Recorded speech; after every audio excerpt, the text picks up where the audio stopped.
a Trumpaganda course coming to a college near you, the intimate details of sex puppets, and Nick Searcy on the Gosnell movie, a movie you really got to see, next on The Dr. Duke Show.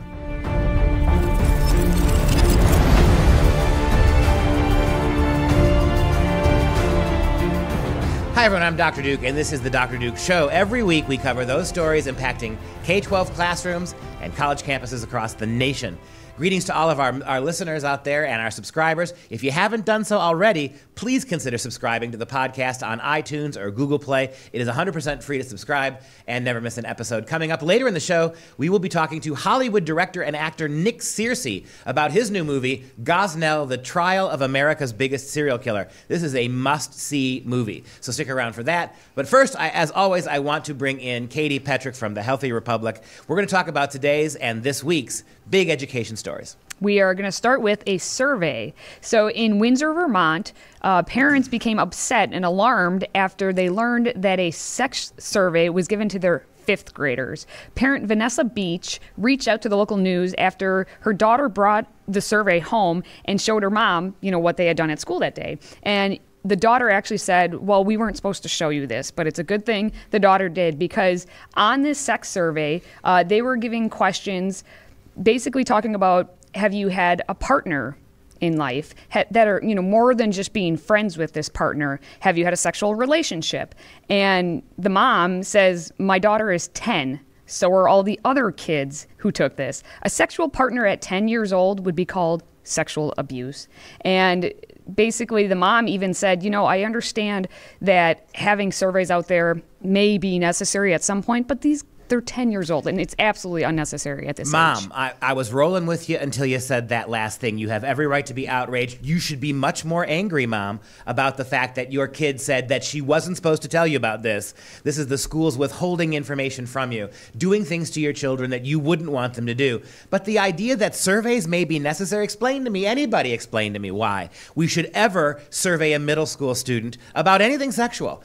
And understand this about surveys, Mom and Dad America. If they're surveying your 10-year-old children about their sexual history, that means that the schools have an obligation to teach sexuality before the kids turn 10. You wouldn't be giving 10-year-olds a survey about things they would know nothing about unless that survey is measuring what they should have learned according to education bureaucrats at age 9, at age 8, 7, 6. So this is a really serious problem. And the school hides behind, I know you're going to go there, right? It hides behind the argument that these surveys were not administered by the school.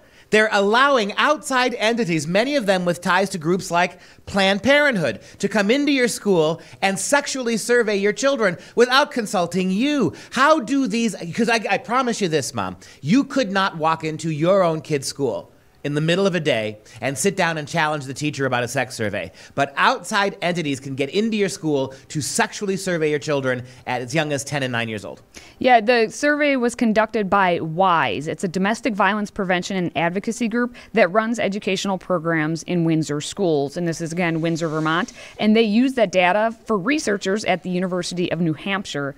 The district reportedly sent out a parental permission form, and that you had the option to opt out of this, but Beach says that she never got one, which to me says the school didn't actually look down the list and see, well, we haven't heard from, Mrs. Beach. Maybe we should contact her and see if she wants to opt, little Sally out of this, or if she wants her to take this survey. And if you're the average 10-year-old and you're sitting in a classroom filling out a survey about your sexual history, and you don't have a sexual history, what do you think is going to go through most kids' mind? Gee, the school's asking me about my sexual history. I'm kind of embarrassed. I don't have a sexual history. Am I behind? Am I doing something wrong? What's wrong with me that at age 10, I haven't had 47 lovers and 2 ex-husbands by now?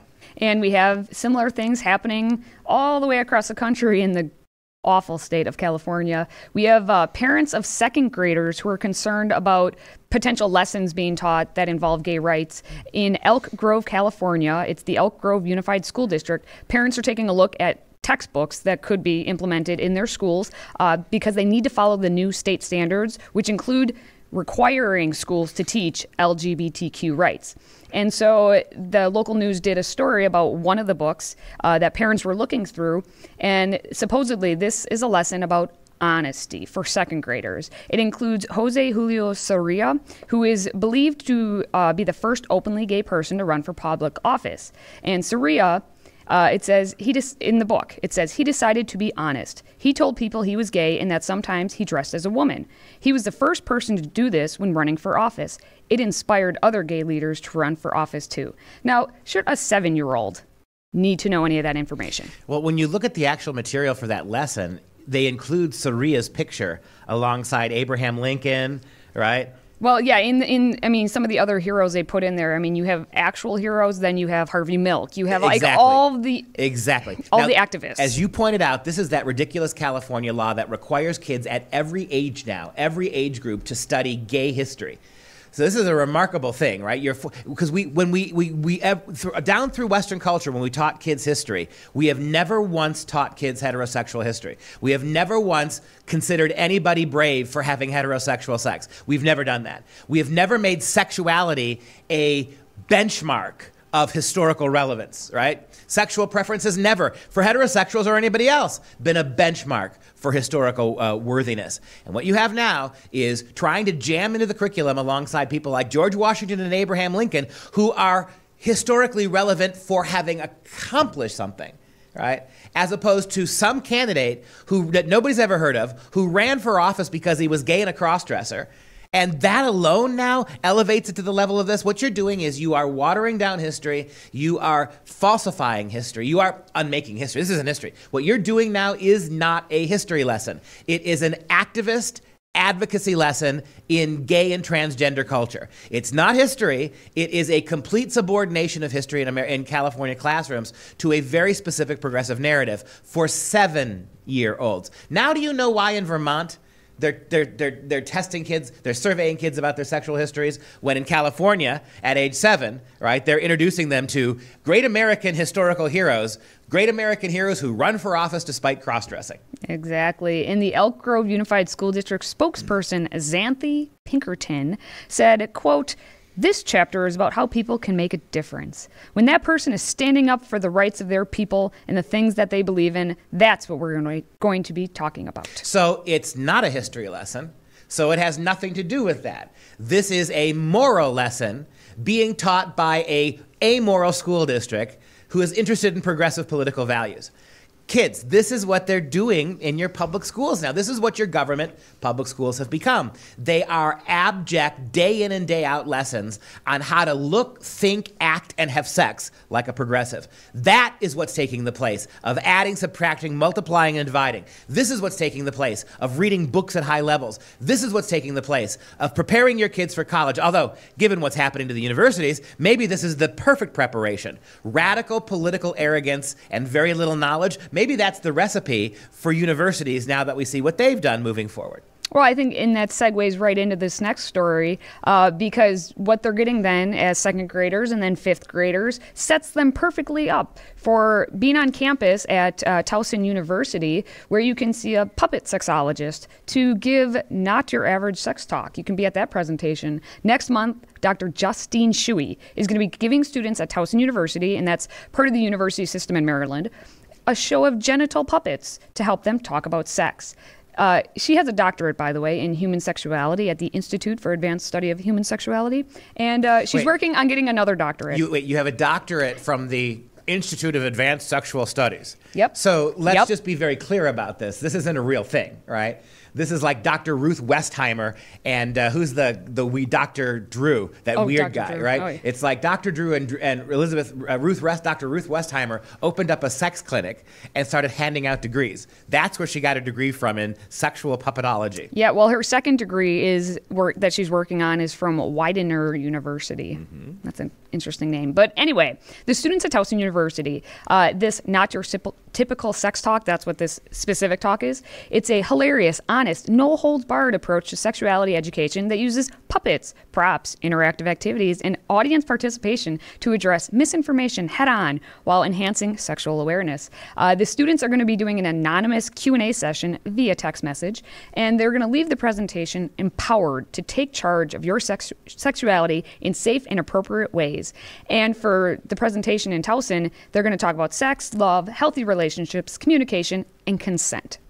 Yeah, again, this is college, and we're not talking about little kids anymore, but we're talking about 19-year-old kids with the education of 7th graders, right? And so what you're doing here is you are using puppets now. And this is an interesting thing.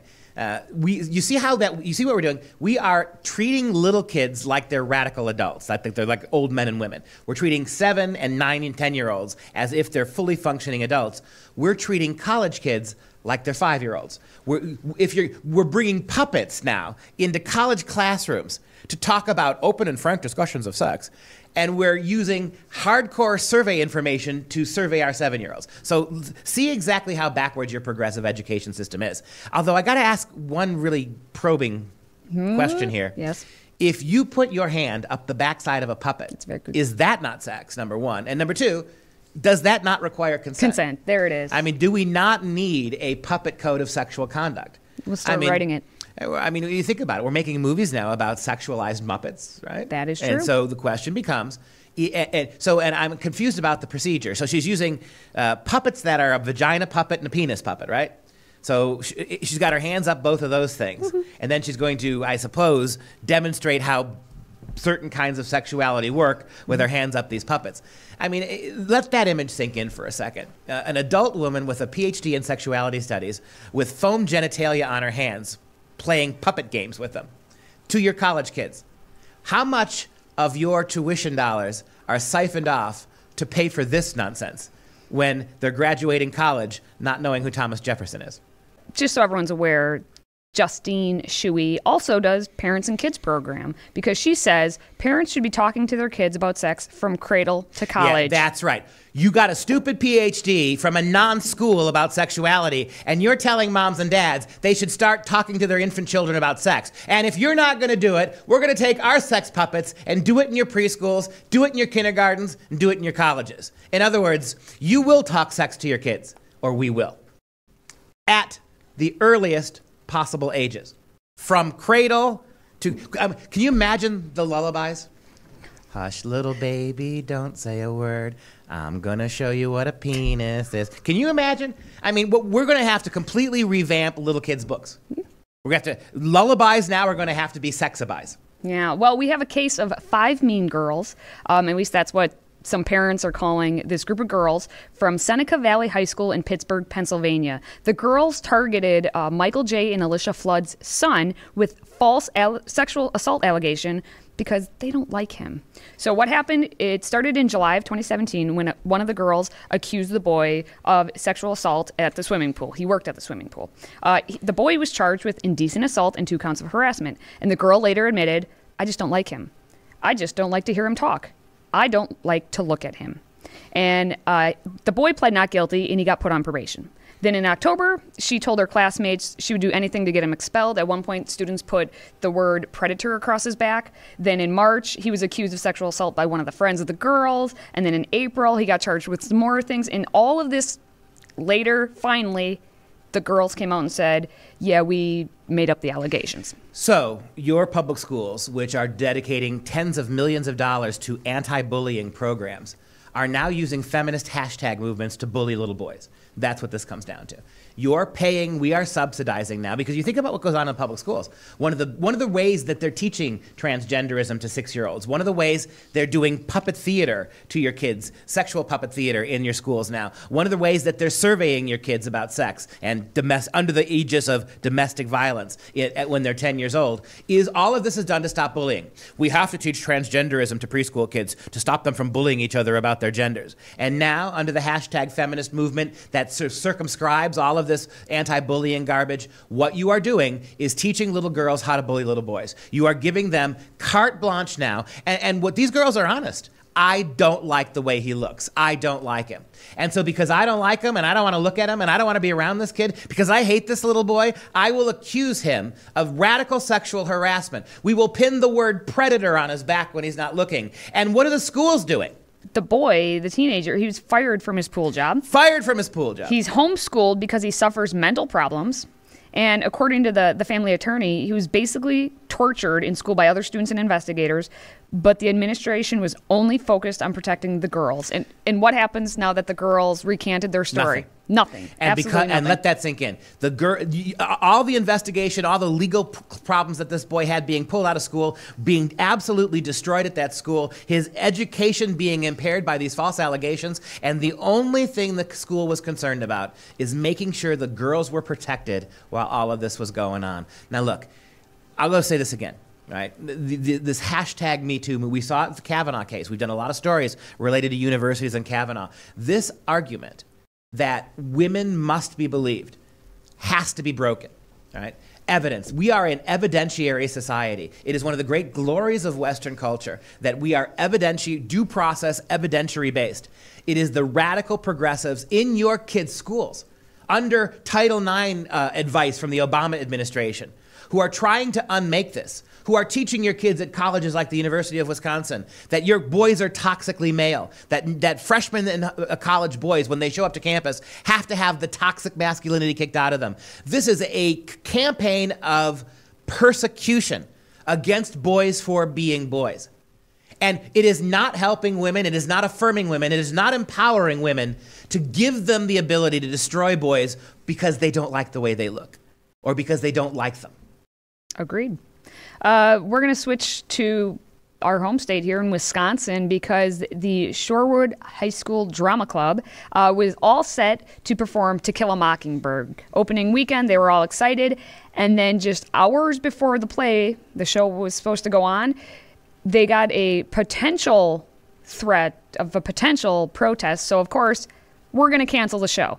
And Shorewood High School Drama Club, the students themselves were on campus or on camera with the local news saying, why is this happening? Basically what happened is they were supposed to have 3 nights of production, but they canceled the play because in this version of the play, a teenage boy says the N-word twice. And the boy who's supposed to say it actually said, we're doing it for a larger purpose and we were trying to serve the message of equality. And there's an African-American girl who is in the play and she says the show must go on, that they were prepared that maybe, people would be a little bit uncomfortable with Harper Lee's To Kill a Mockingbird. But why are we canceling it? That's like shielding it. It's an issue that needs to be talked about. What message is that sending to your students, to our community? And who's suffering from this play not going on? Yeah, this is another big fault of our schools.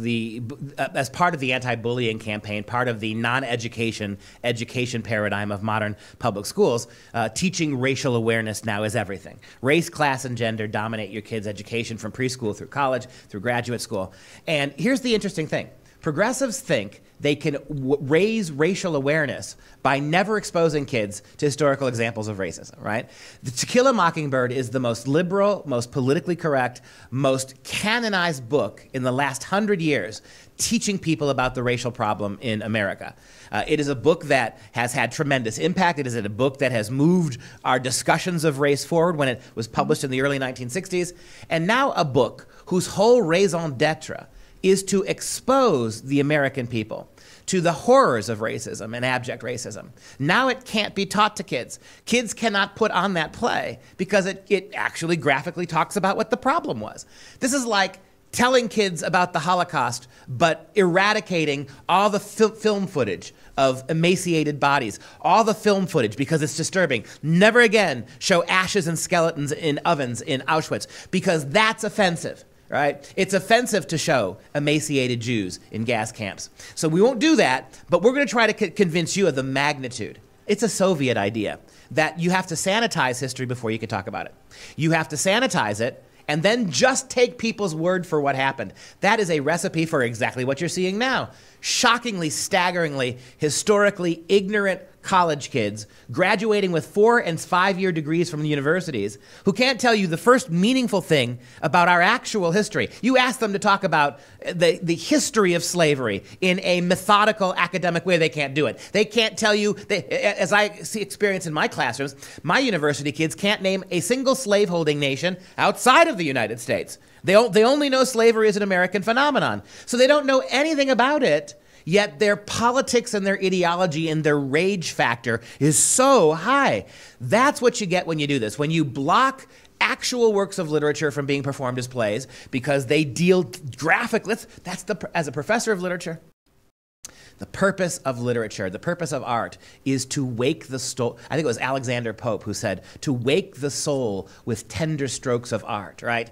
To elevate the genius and to mend the heart. The purpose of art, of literature, of poetry, of drama is to viscerally show kids through art, right? Moral higher ways. And now you're purging those things. This is so progressive. You're purging art of what makes it truly useful, and you're only leaving the politics in. No wonder kids don't want to read anymore.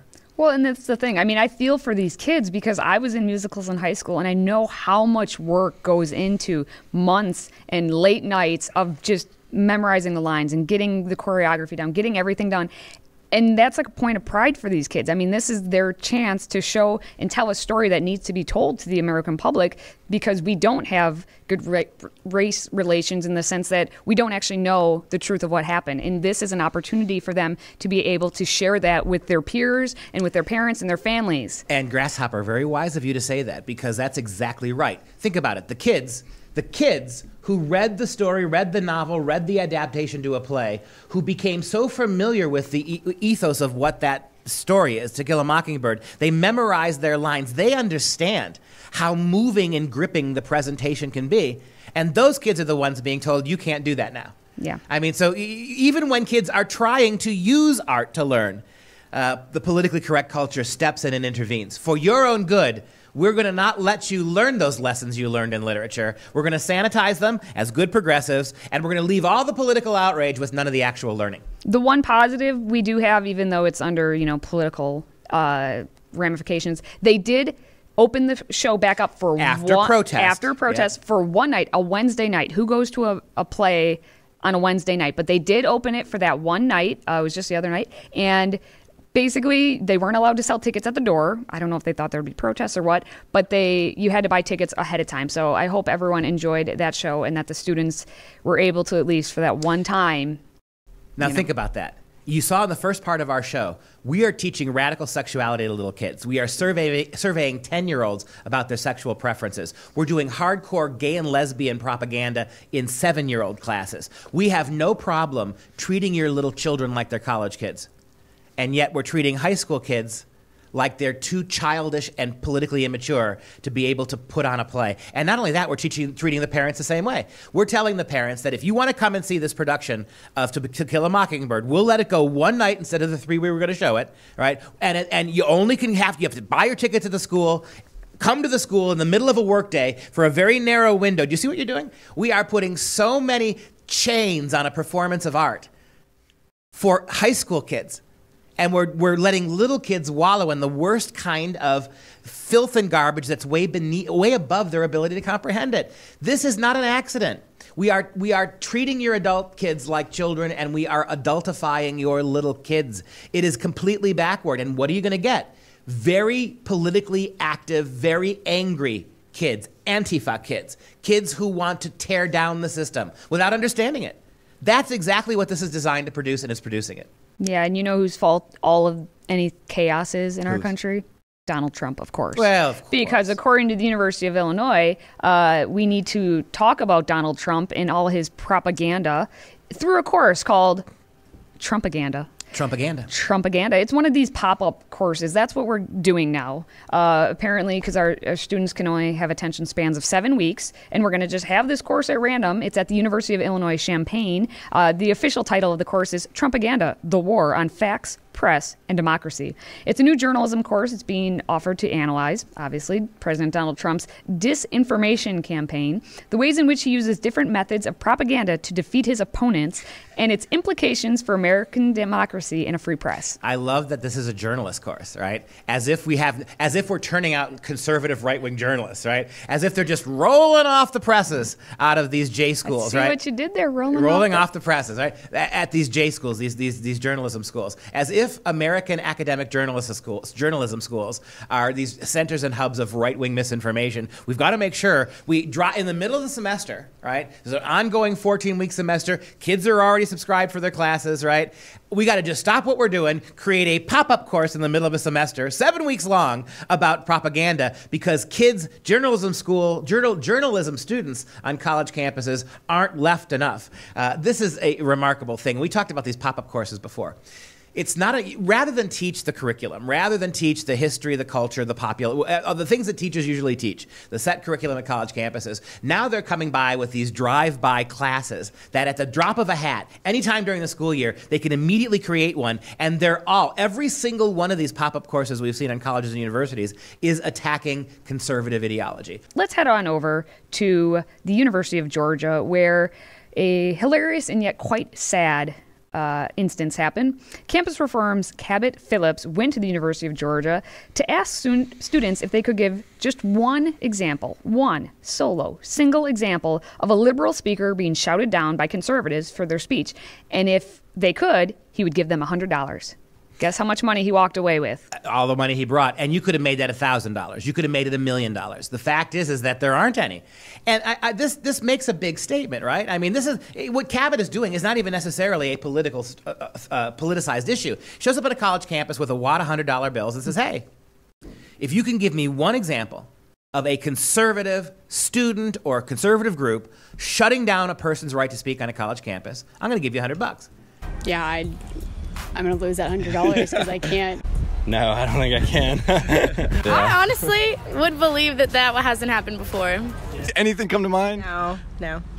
I don't think I'm going to get that $100. I haven't heard of one yet. So then when he took it a step further and he asked them, well, why is this happening? He actually wanted to engage in a conversation with them. And some of the responses that the students gave, it was all about liberals being more tolerant, of course. They were saying that people are a bit more open on the liberal side, so of course, why would conservatives be shut down? The liberal point of views are often more palatable. That's why liberals aren't being This is important. Down. This shows you how we've taught kids to think. This is not a normal reaction. Somebody says to you, hey, $100, can you give me one example of a conservative who shut down a college talk? The kids all say, no, we can't.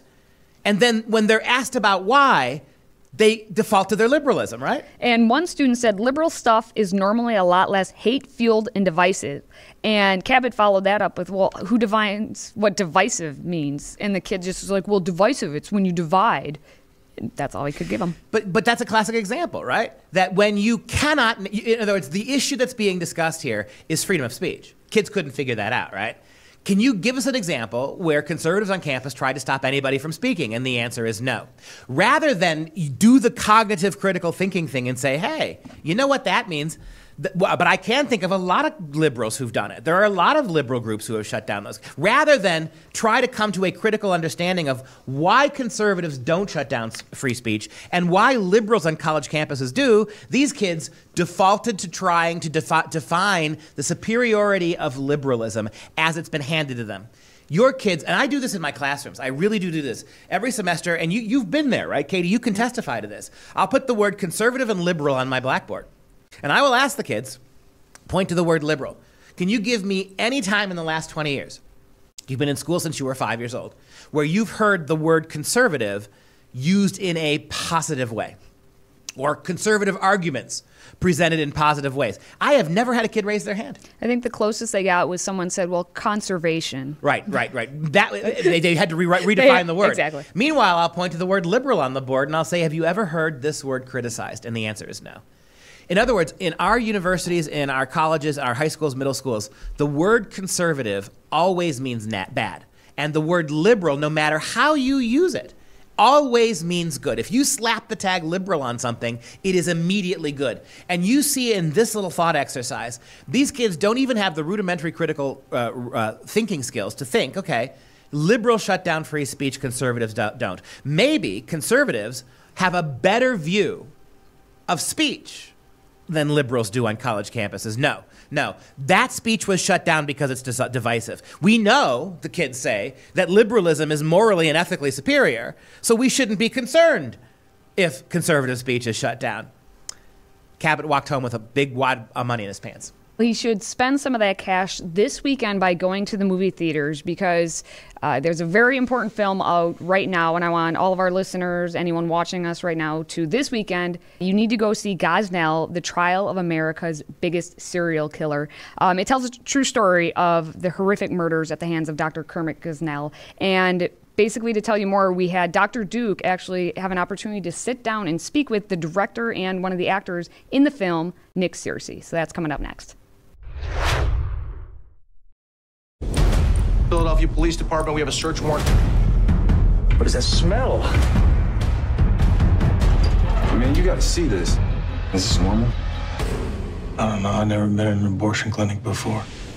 I'm excited to welcome Nick Searcy to the program. Nick is a veteran Hollywood actor and director whose films include The Shape of Water, 3 Billboards, Fried Green Tomatoes, and now his latest release, Gosnell, the trial of America's biggest serial killer, based on the true story of murderer Kermit Gosnell. Nick, it's a great pleasure to speak with you today. Oh, thanks for having me. It's great to be here. Well, no sooner did your movie come out on Gosnell than all of us in the office went and saw it. First want to say congratulations on telling not only a necessary story, but telling it in such a way that you allow people to experience the horror without gorily putting it in their faces. Yeah, that was very important to us. I felt like we didn't want to play the shot game with the audience because the story itself is so horrific, and I really thought that being too pictorially specific would be a bad thing. When you were filming it, was there a lot of conversation about the best way to go about that? I mean, some of the aspects of Gosnell's murders are so salacious. What was it like on the set trying to put that together shot by shot? Well, we had going in, we knew our plan, and there was really only one shot in the movie that we had any glimpse of anything resembling a corpse or anything like that. So most of the plans about shooting was how to tell this story without showing the blood. One of the things that seems obvious to me is the fact that Hollywood and the critics and the movie reviewing sites are so relatively quiet about what you've done is pretty much a clear indication that they don't have a way to refute the story you've told. Why do you think it is that Hollywood in general and progressives more broadly just want no part of this story? Well, I think it's the same instinct that kept them from covering the story in the first place. It's something that they don't really know how to talk about.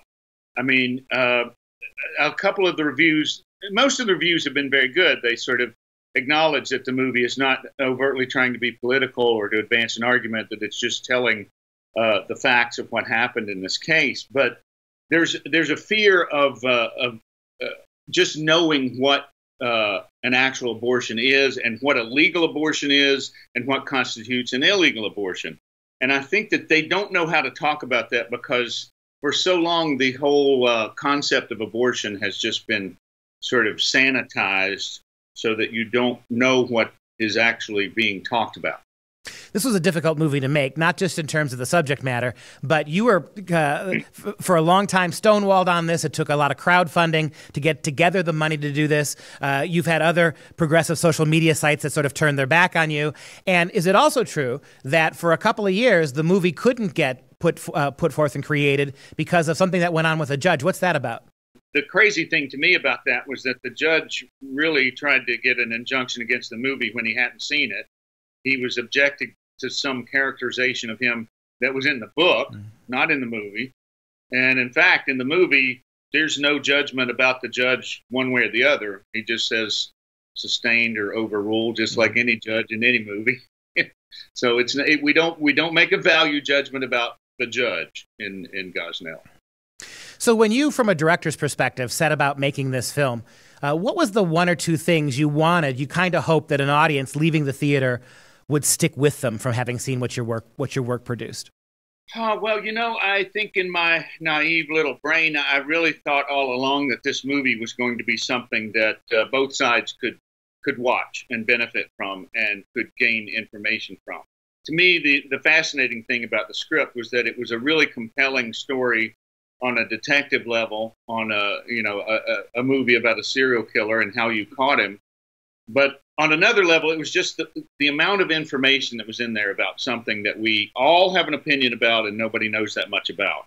And so I hoped that people from both sides of the issue would come and see the movie and benefit from it and gain some information and insight into whatever side of the argument they want to be on. I mean, I did not make this movie just to be for pro-life people. It's for anybody who's interested in this issue.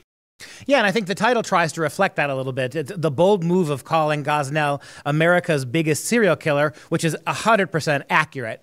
But for those, like you said, people who have a very strong position about abortion but don't know much about it, some of them are going to immediately leap to the idea that you're linking abortion and serial killing directly. Was that something that you thought about in giving the title that you did? I think that a lot of the negative reviews, I've only seen a couple, and both of them have basically said something about the movie that's not true. One of them blatantly said that we were trying to equate legal abortion with murder, and that's why we called him the serial killer. And we spend a lot of time in the movie delineating the difference between a legal abortion and what Gosnell did. And we are definitely not trying to say that all legal abortion is murder, not with this movie, not in this particular case. We're saying what this man did was outside the realm of legal abortion, and therefore it is murder. You had a pretty good opening weekend. I mean, it was, I think you made back half of what you spent on it already, and that with a very limited release. I mean, you have a really sterling cast. You do a fantastic job as the defense attorney. What was it like getting yourself ready to defend Gosnell in a movie? What did it take for you as an actor? I know you've played some very famous villains in the past. You seem to have a good villain repertoire, but what was it like sliding into the role of district defense attorney for someone obviously guilty of such terrible crimes? Well, the joke I always make is that I've played a lot of Democrats. I'm used to it. We had worked on this script for so long, developing it into a shooting script. And, just by the time we got to where it was actually time to shoot it, I was pretty well prepared. I mean, I'd been living with it for a year, so I didn't have to take a lot of time to get ready for the role. We knew by then what we needed that role to do. We felt like in that half of the movie that we needed the character to come in and sort of really shake things up and stir it up a little bit and be a little bit hard-hitting, and so that's what I tried to do. Well, it was very well done, and Dean Cain, some great performances in this movie. It's a really fine piece of filmmaking on top of the fact that you're telling a timely story. Have any of the mainstream outlets or any of the late-night talk shows reached out to you guys for interviews or cameos to talk about the program at all? Shockingly, no. I don't know. They could be calling any minute. But, yeah, I do think that, like we said, they are trying to ignore this movie just like they tried to ignore the event when it happened. Well, indifference. That indifference is, to me, we started off the interview with this. That indifference. If they had arguments, if there were ways they could leap into the fray here and intellectually tear apart the story that you told, they certainly would have done it. Do you fear any retribution career-wise? You have a pretty established career. Or for anybody who acted in the movie, do you fear any Hollywood blacklists or that sort of thing down the road?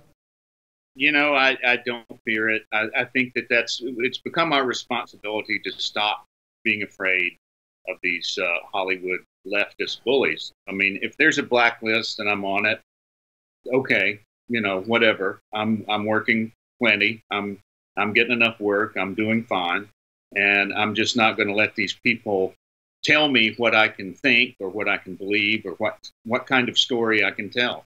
The more people that stand up to that, and the more people that say I'm not going to be afraid anymore, the better. There are a lot of young people. I meet them every day in my role as a teacher, professor at a university. There are a lot of young people out there who really admire the craft of cinema, the craft of movie making. Unfortunately, they hear far too often from really progressive politicians and Democrats Hollywood Democrats, liberals, directors. What advice might you have, Nick, for an aspiring young director or cinematographer, somebody who wants to get into the business when it comes to telling stories? What advice would you give them in terms of following a good story, regardless if it may be controversial or not? I would just tell them to make sure they're telling their story well. I mean, you don't have to, any story that you want to tell, you don't have to sort of broadcast the ending at the beginning of the film. You don't have to make the story predictable. And if you make it a good story, it can have a conservative message, and the people watching it may not even realize that that's what you've done. And I would encourage them to go about it that way, is just to make sure that you have your story ducks in a row and make sure the quality of your film is good, and don't worry so much about how they're going to receive the politics of it. If the story's good, they're going to respond to the story. That's a great lesson. In watching your film, I was, it's one of those subjects that just is ripe for finger wagging. And you guys very carefully avoided that. You weren't didactic. You weren't lectury. There was nothing preachy in this story. And I think the fact that you were so deliberate and methodical in telling the story in its entirety really added to the moral gravity. Walking out of that, people were, before the movie began, you could tell when I sat there and watched it, people were nervous. They were a little nervous. They were fidgety. They weren't sure what they were going to see. And at the end of the movie, it was one of the most profound silences I think I've ever seen at the end of the movie, that people were just trying to absorb everything they had seen. And it was just a testament to the power of good filmmaking. Yeah, we've heard a lot from people who say that the audience kind of sits there even after the credits have finished rolling. They still stay in their seats, and sometimes they even start talking to each other. It's just one of those things where it's a fairly profound movie in that sense. There's a lot to talk about, and I think the reason that they are absorbing it like they are is because we didn't try to tell them what to think about it. I said from the beginning, I can't stand movies that try to make an argument to me. I can't stand being told what to think about something. Just give me something to think about. Don't tell me what to think about. Movies that move are always better than movies that manipulate. I think that we can all agree on that. Absolutely, absolutely. And I think we did that. I mean, I think, to a great degree, we were able to accomplish that. We made a movie, no matter if the left wants to say we didn't because they don't want to admit it, but we made a movie that both sides could benefit from. The movie is Gosnell, the trial of America's biggest serial killer. It's in theaters now, so make sure you get out there and show your support for this very, very important film.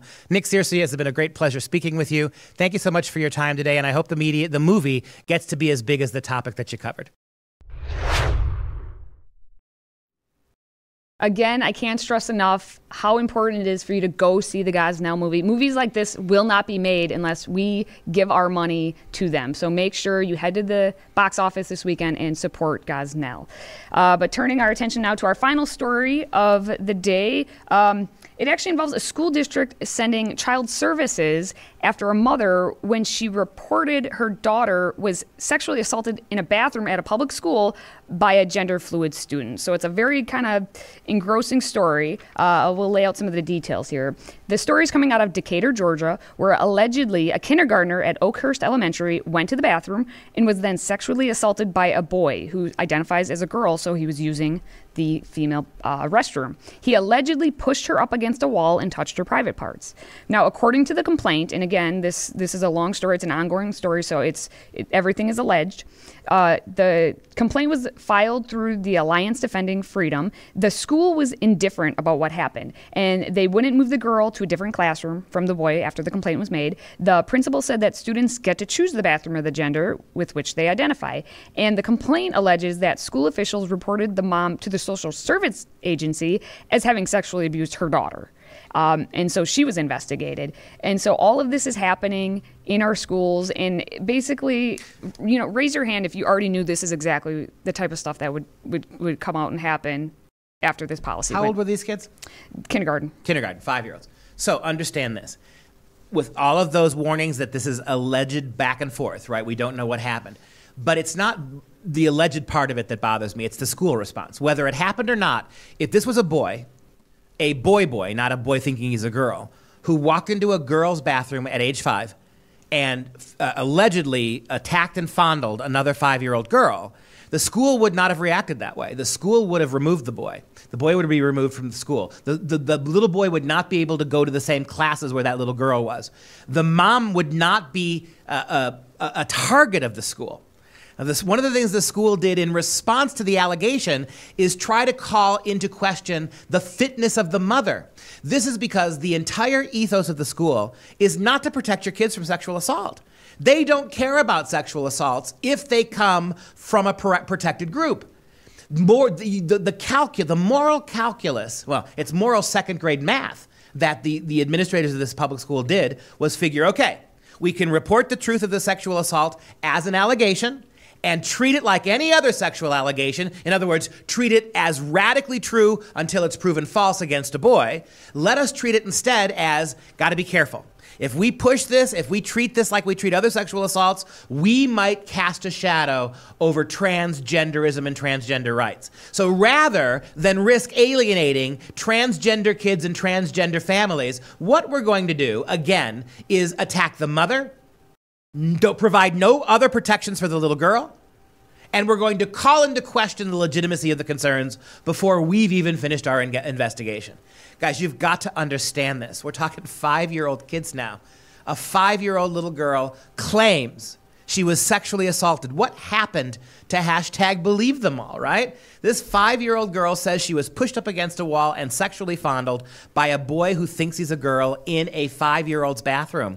And the school's response to that is not to reach out to try to help the little girl. It's not to separate the two, put them in separate classes. It's not to remove that boy/girl from campus until, like you would in any other situation, until you find out if that kid was a rapist. No. What you do is vile and reprehensible. You protect, you keep quiet, you don't investigate the same way because you don't want a black mark against transgender boys or transgender people. And on top of that, you, in a very cynical way, try to compromise the mother's integrity as a parent rather than deal with the situation in your school. You're willing to potentially destroy the life and reputation of a mother because you don't want to have to investigate anything at all to do with transgender people.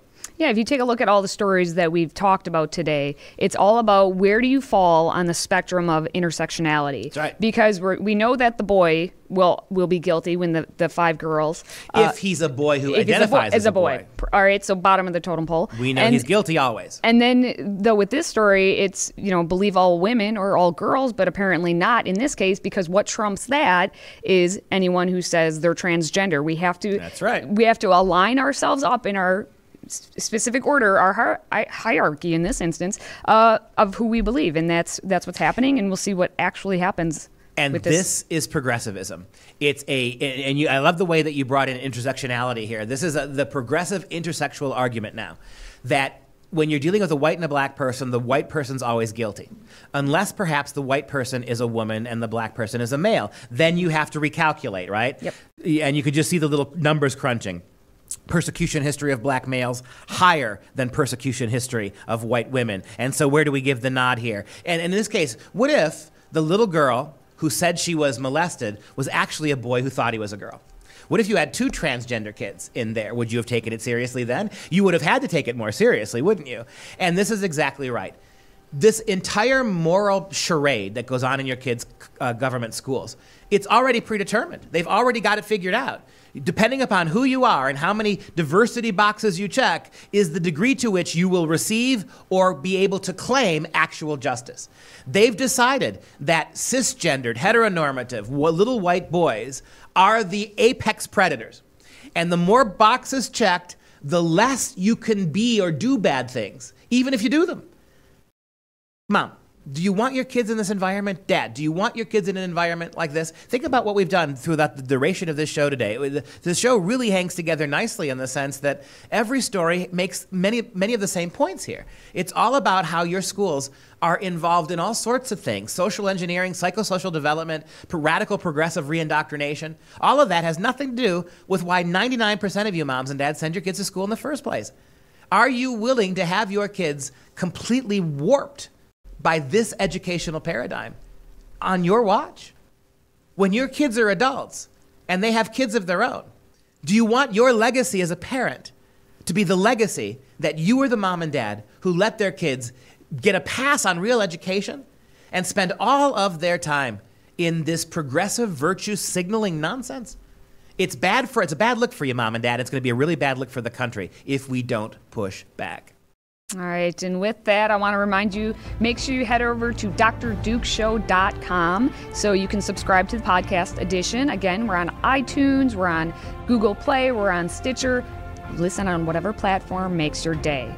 And that does it for us this week on the Dr. Duke Show. If you like what you heard, please share this podcast with your friends. Tell them to subscribe. It's absolutely free of charge. And make sure you give us that coveted 5-star review. Actually, Katie wants the 5-star review. She's a little insecure. It helps us anyway reach more people and help them find the show. For Freedom Project, I am Dr. Duke. She's Katie. And we'll see you next week.